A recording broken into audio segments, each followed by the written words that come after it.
Welcome to another episode of Conversations with KG, the podcast. I'm your host, KG Smooth. This is the new go round of Conversations with KG, the podcast. So we're doing it Zoom style, and we're talking about defunding the police again, part two. Last week or 2 weeks ago, we spoke with Secunda Joseph and my man Biko, and now welcoming to the program, I should say. I'm trying to do two things here at one time.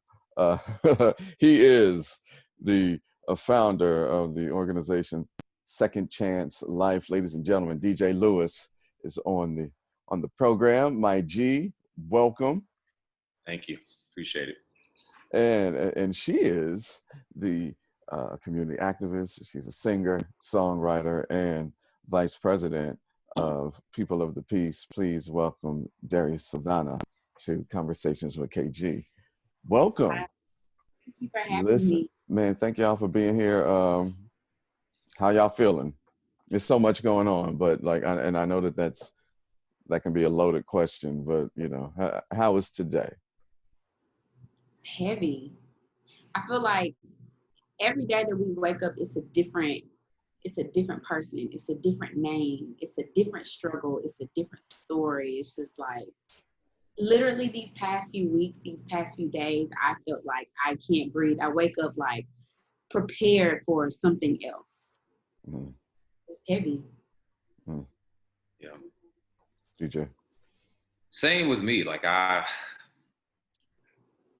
an empath anyway, so I feel everything. Like I can feel everything that's going on in the world. So I'm trying my best not to constantly walk around as an angry Black man and not project this stuff on to everybody that I come in contact with, because we continue to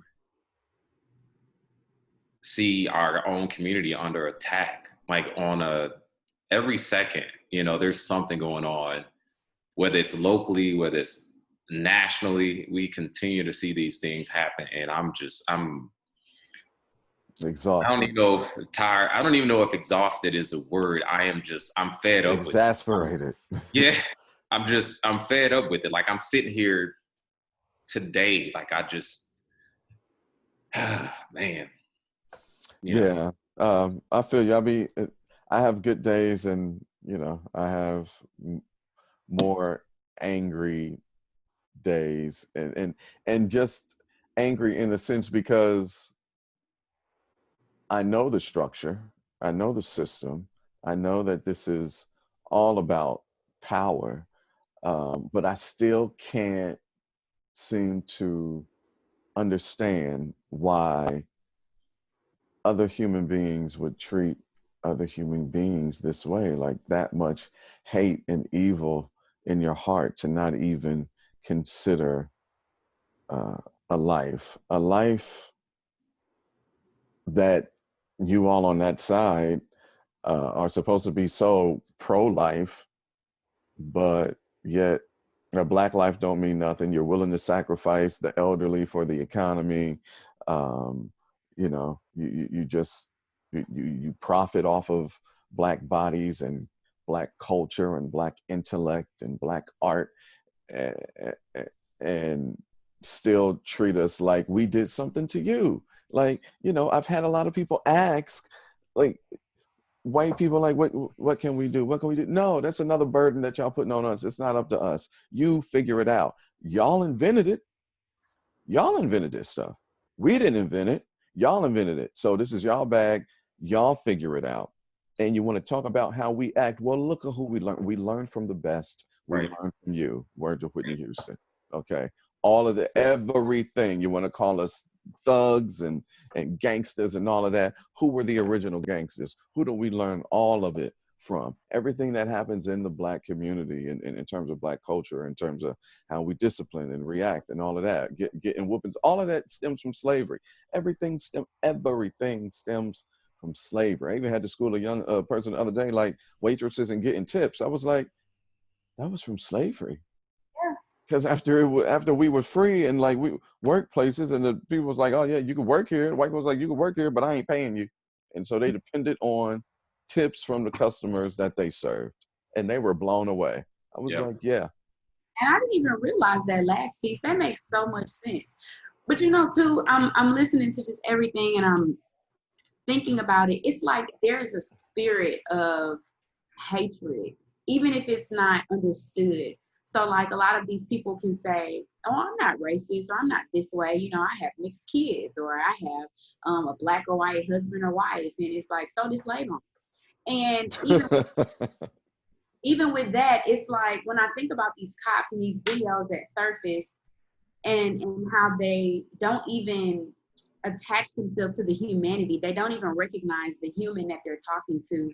It's like, in a way, subconsciously, they were raised in that spirit to look at us in a certain way. And so then when you take these jobs or these positions of authority, you're not even realizing it was conditioned into you, whether it was from, you know, when you were younger, things that your grandparents instilled. Think about things that our grandparents and our parents instilled in us coming up within the Black community. And you think about the white people and what their grandparents and their parents instilled in them. So then when you come into these positions, that's already in the back of your mind. That spirit is already within you. And even though you don't have to actively act racist or actively, you know, call us out our names or actively show that hate, it's gonna come up. We're seeing so many videos of Karens coming around.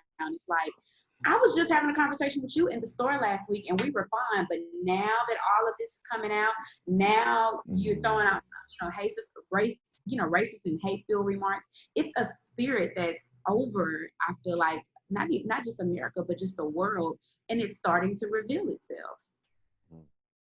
And all of that has to do with programming. Like you think about, you take a people from slavery, you supposedly set them free, you don't give them any resources. Then you put the jail system in place, which is slavery all over again. Then when Black people have moved to a space where we were independent, we were running our own things, had our own businesses, our own community, you come in and you destroy that. So it was like a repeat of Africa. Like you went over to Africa, brought us over here, enslaved us, then we were supposedly set free, and we have not been free the entire time we've been in this country. And even in the media, how they portrayed us in the 90s, always on TV going to jail, always labeling us thugs, like all these things. And it also programmed us. Right.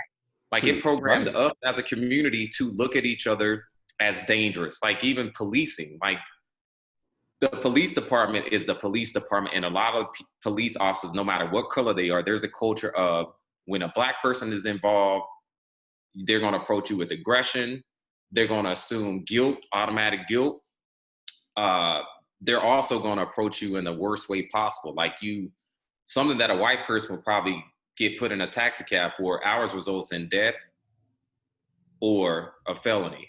So they're going to find a way to ruin your life anyway. You know, and if you just look at it, even with the felony, there's more of us with felonies than anybody in this country. And with those felonies come discrimination. You can't rent an apartment. Right. You can't get certain loans. You can't go to school. Even with this COVID-19, this stimulus package, they are denying people. If you're a business owner, you have a felony, they're denying you stimulus loans.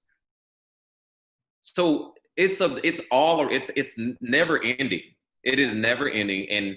And what pisses me off the most is that we continue to elect people that look like us, that we think they have our best interest in mind.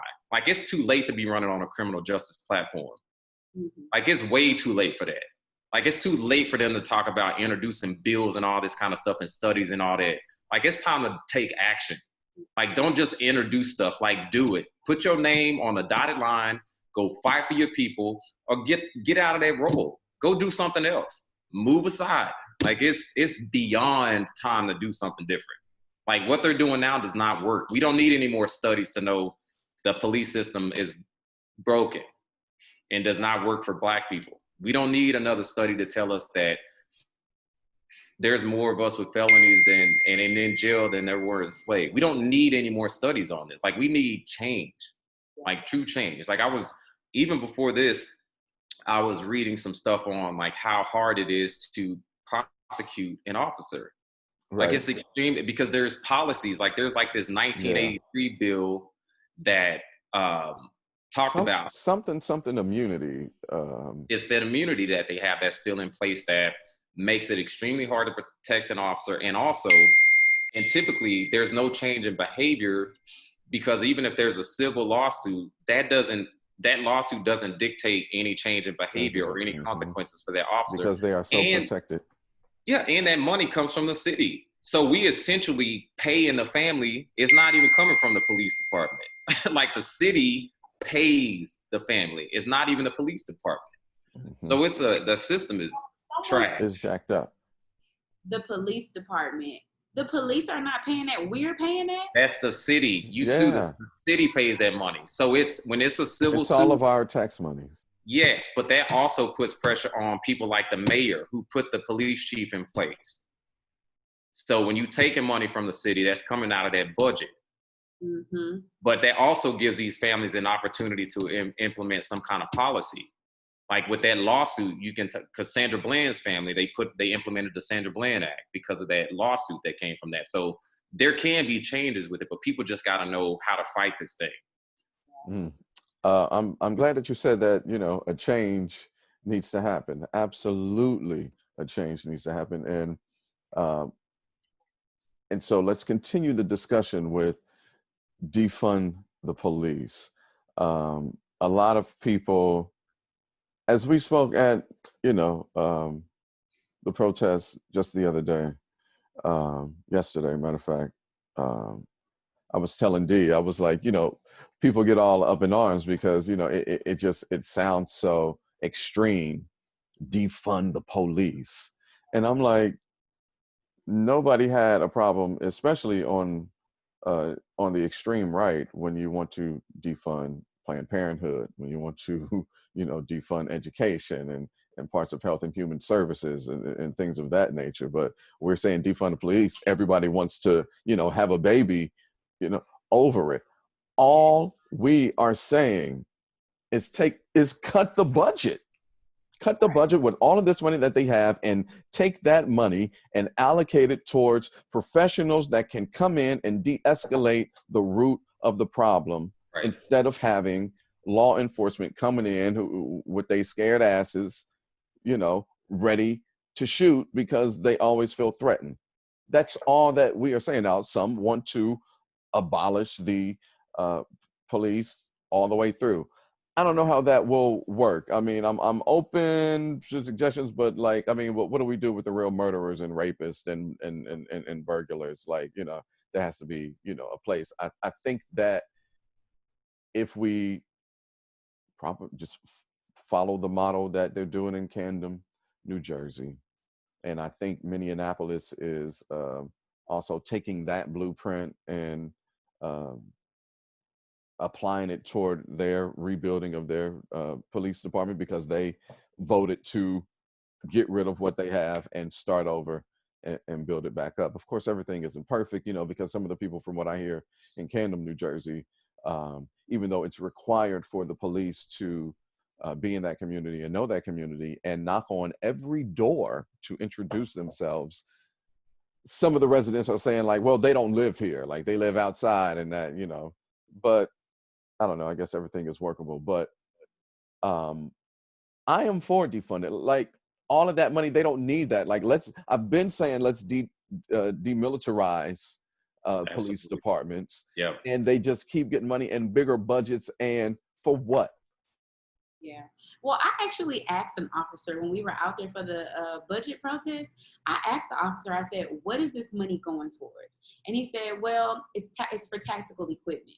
So what happens is if one load of officers are on a shift and they're using tasers, they're using guns, they're using body cams, then when the next shift of officers come in, we can't just give them that because we've been working a 12-hour shift.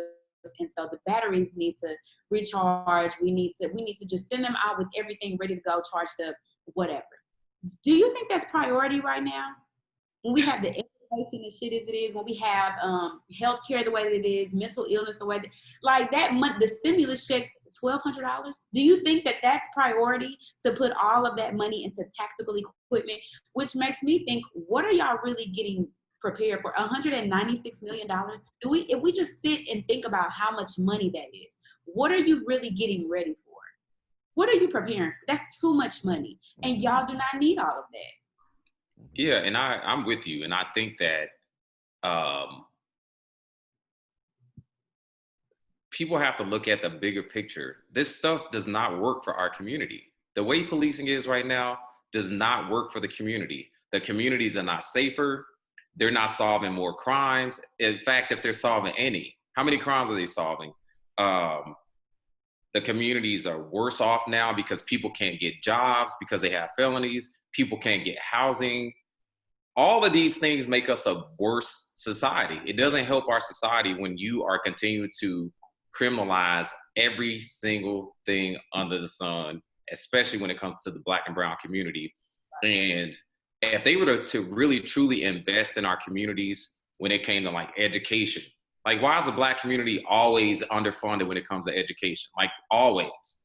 Like you look at our communities, HISD underfunded, but you go outside of here and the Woodlands has the best school district in the country. If you look at the homeless population, that has increased. If you look at mental health, like I'm like, why? I don't understand why they think what's happening now is working, because it's not working. It does not work. And even what's the risk in trying something different? Like that is really my question for people like Mayor Turner, for people like Acevedo. Like what are you losing by trying something different? And then they do all this fear mongering. Over 80% of the crimes committed are low-level offenses. Mm-hmm. Like they're not sitting out here chasing down murderers every day. We're getting killed for traffic stops. Yeah. We're getting killed for selling CDs. We're getting killed for having toy guns, BB guns. You know, so I'm like, that myth of this whole, we got all these criminals on the street, that's kind of what people turn into when you don't give them resources. And to underscore everything that you just said, DJ, and we want to welcome Justin J. Jones, president of People of Peace, who is on there. What's up, G?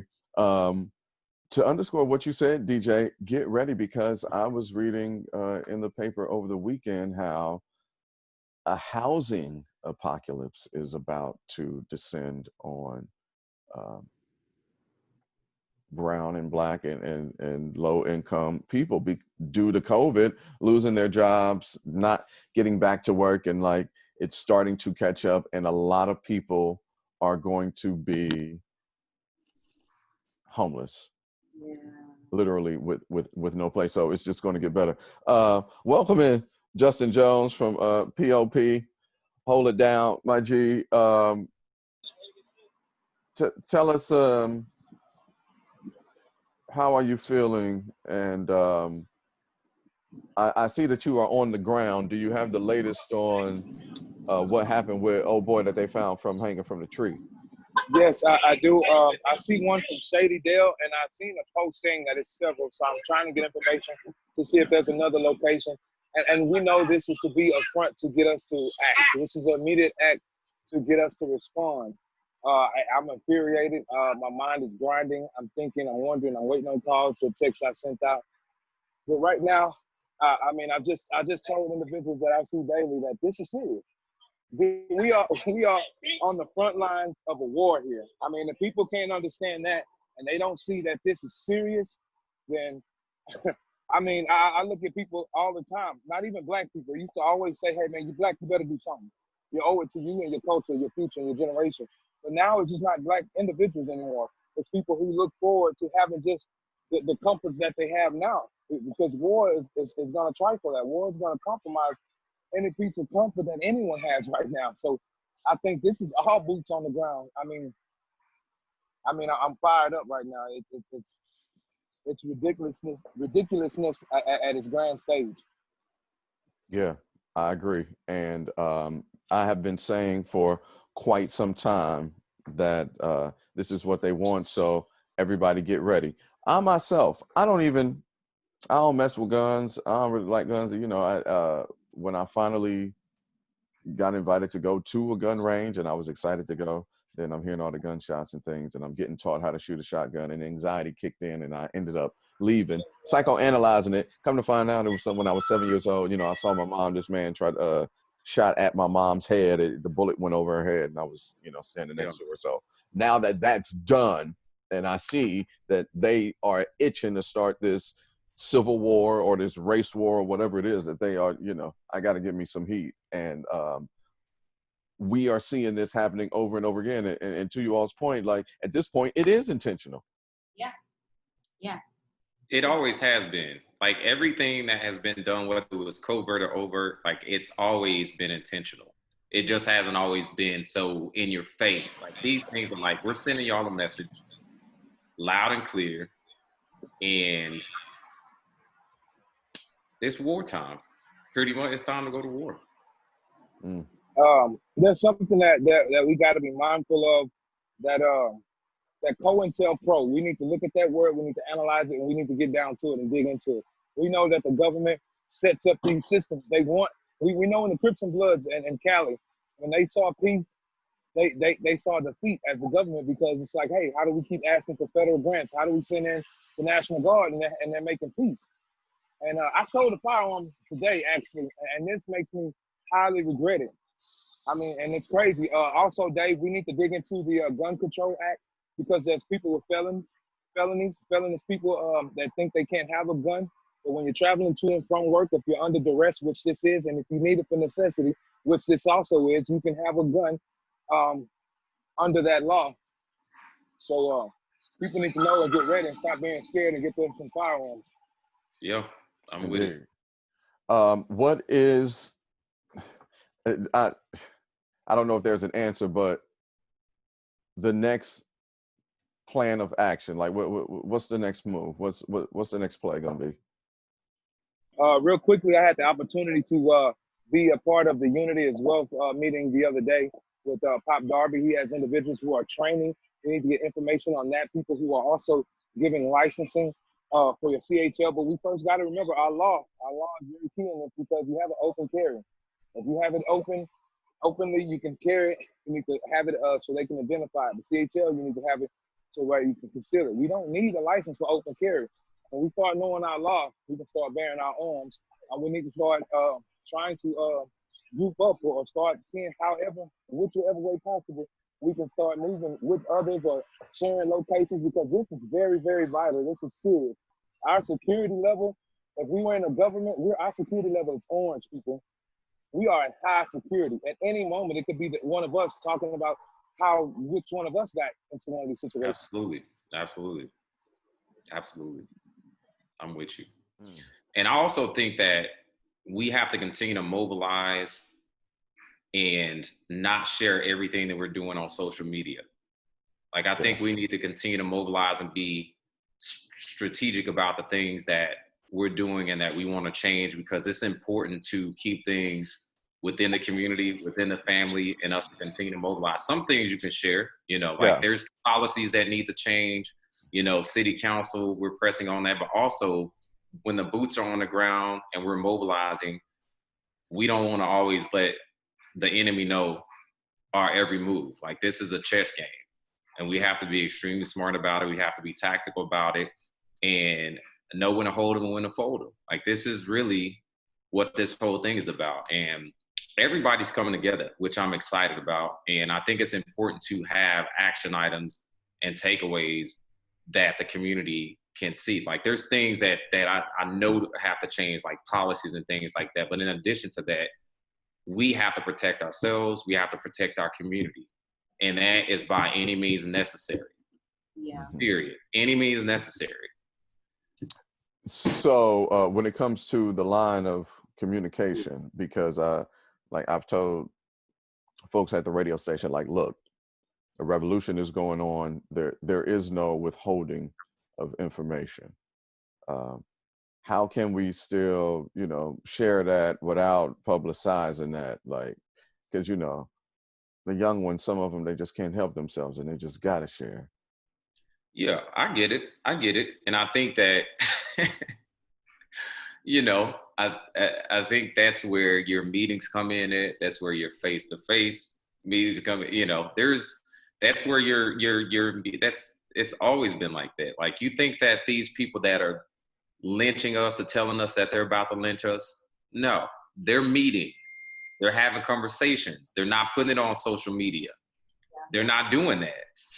They are doing what they have to do, and they're strategic about it. And I think that we have to continue to do that as well. And we've done that. We're doing that as well. But I think going beyond all of that, people have to equip themselves, get ready, and also know that everybody that looks like us is not going to be moving with us. They're not going to because I was so glad. I'm so glad that you said that, because with the incident in Atlanta with Rayshard Brooks and the Wendy's that got burnt down, and I'm, you know, Sunday morning I'm reading the tweets about it, and people was like, why would y'all, you know, burn down that's popular Wendy's, black owned, all that, and there was this one long tweet that I saw, young black kid, it was all in caps. It was like, y'all stop saying this. It was a white woman that started that fire at the Wendy's. And that was the only tweet that I saw about that. And for some reason, my gut was like, believe this tweet. And I believed that tweet. And lo and behold, later on, yesterday, at least last night, Atlanta police put out her photo. It's a $10,000 reward for this Karen that started that fire at that black-owned Wendy's on University in Atlanta. Yeah. That's happening. They're gaslighting this for us to look like we are these thugs, we are these terrorists, that they think that's not what it is at all. It is the other people, the white people, the other nations people who are doing that, and they are privileged enough to do that and feel like, oh, I can get away with it because they're going to get the consequences anyway. And that's what we're seeing. We're going to really have to get together, like Dave and Justin said, we're going to have to get together face to face. We're going to have to get off of social media and stop telling all of our business because these apps are watching. That's why you see a lot of times on Facebook, videos are removed. It's people that get paid to sit and scroll to see what are these people doing. Now all of a sudden the cell towers are down. It's people that get paid to listen in on conversations. We got too many conversations going on here. Let's go ahead and shut this. We're going to really have to be smart. Say, look, we just can't rely on police at all. That's why we're going to have to go out and know how to use guns. We're going to have to go out and know how to defend and protect ourselves and build small camps or large camps to where if anything goes down, we know who to get to, we know where to go, we got meeting spots. We're really at war here. Like we said, this is not unintentional anymore. This is direct. And you can see it clear as day. From not only police, but Karens who want to go and all the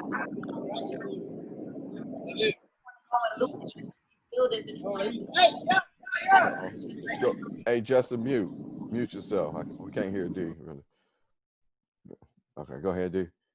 Yeah, they're just coming at us from every way, from the healthcare with this COVID, from I've even heard things about the 5G tower and the radiation and a lot of them are being placed in the Black communities intentionally to harm us, make us sick, to take us out. We're really dealing with depopulation here, and it's from all different type of angles, and it's imperative that we inform ourselves and then help the other, because other people don't always know. So the information that we have, the platforms that we have got to inform the community on what's going on as much as possible. Just like they show on the news, you know, these COVID numbers and what Black people are, thugs, animals, all this different stuff, all these agendas that they try to push.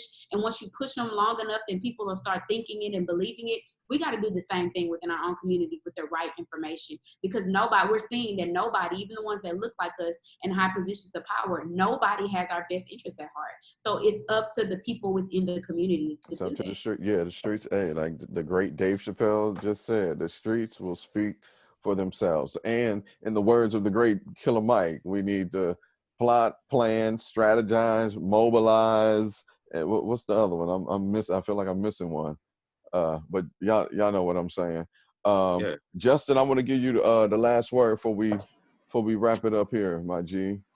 Man, I want to say, man, for a lot of y'all that haven't really just got a chance to understand some of my career background in security, and I've been taught a lot of different things from a lot of different individuals, veterans, in that matter. And I'm sad to say that there was a point in time where I've gotten contact from several militias, groups, black groups, and they have different foundations. But right now, I feel like it's the time to have them on the ready, because we need to have little regions in different neighborhoods where we can actively respond to these things, and we need a local network of surveillance.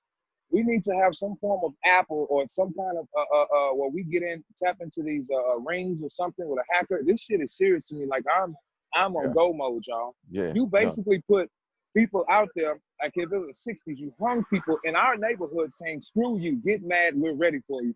I was on a privileged call with Chief Troy Finner. He was telling me that they were doing some tactical training, and first off, I know for you to be getting training, there's funding.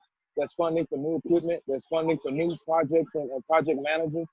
And we know that's why they hurried up and rushed that 196 million. They probably spent more than half of that now.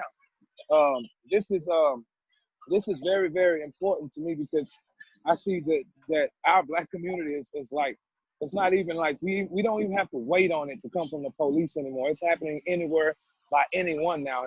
And just like we're having this conversation, as you said, there's some white folk right now having a conversation right now.